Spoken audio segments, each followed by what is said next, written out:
Sohana wellness থেকে বলছি। আমার আজকের টপিক এসএসসি বাংলা দ্বিতীয় পত্র সহজে মনে রাখার টিপস। বাংলা দ্বিতীয় পত্র অনেক শিক্ষার্থীর কাছে একটু কঠিন ও বিভ্রান্তিকর মনে হয়। বিশেষ করে ব্যাকরণ অংশে নিয়ম মেনে রাখা এবং প্র্যাকটিসে ফোকাস করা অনেকের জন্য চ্যালেঞ্জ। কিন্তু কিছু ছোট ছোট কৌশল ও সঠিক রিভিশনের মাধ্যমে এই বিষয়টা খুব সহজে ও আত্মবিশ্বাসের জায়গা হয়ে উঠতে পারে। যেমন নির্দিষ্ট সময়ে ব্যাকরণ চর্চা করুন। সময় ভাগ করে প্রতিটি টপিক যেমন সমাস, উপসর্গ, বাক্য রূপান্তর আলাদা করে প্র্যাকটিস করুন। পূর্বের বোর্ড প্রশ্ন ও উত্তর নিয়মিত লিখে লিখে অনুশীলন করুন। নিজের প্রশ্ন তৈরি করে উত্তর লেখার চেষ্টা করুন। ছোট ছোট নোট তৈরি করে প্রয়োজনীয় নিয়ম ও উদাহরণ লিখে রাখুন। একজন বন্ধুকে নিয়ে গ্রুপ স্টাডি করলে শেখা আরো মজবুত হয়। এখন আসি বাংলা দ্বিতীয় পত্রের লিখিত অংশের জন্য।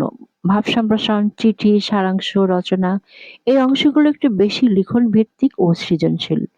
অনেক শিক্ষার্থী এখানে সময় ব্যবস্থাপনায় হিমশিম খান। তবে কিছু সহজ কৌশল ও মেনে চললে এগুলোর প্রস্তুতি সহজ ও কার্যকর ভাবে নেওয়া সম্ভব। যেমন ভাব সম্প্রসারণের কথায় আসি।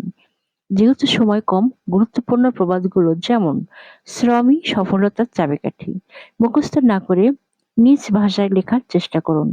মূল ভাব বুঝে আজ চারপাশে উদাহরণ, ব্যাখ্যা ও উপসংহার সাজান। চিঠি, আনুষ্ঠানিক ও অনানুষ্ঠানিক চিঠির গঠন ও ভাষার পার্থক্য পরিষ্কারভাবে মনে রাখুন। পুরনো বোর্ড পরীক্ষার প্রশ্ন দেখে চিঠি লিখে প্র্যাকটিস করুন। চিঠির শুরু ও শেষে নির্দিষ্ট বাক্যগুলো বারবার অনুশীলন করুন। সারাংশ কথায় আসি।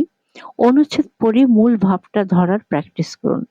অপ্রয়োজনীয় শব্দ বাদ দিয়ে 3 থেকে 5 লাইনে মূল কথা লেখার চেষ্টা করুন। রচনা, গুরুত্বপূর্ণ 5-7টা রচনার পয়েন্ট ভিত্তিক নোট তৈরি করুন। রচনার গঠন, ভূমিকা, মূল বক্তব্য, উপসংহার এই 3টে অংশ স্পষ্ট করে লিখুন।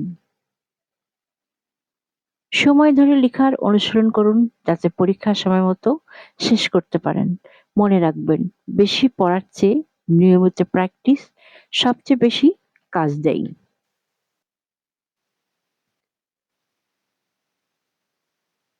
বাংলা দ্বিতীয় পত্রের ভিত্তি কাটিয়ে নিয়মিত চর্চা ও কিছু সহজ কৌশলের মাধ্যমে আপনি নিজেই বিষয়টিকে সহজ করে তুলতে পারেন।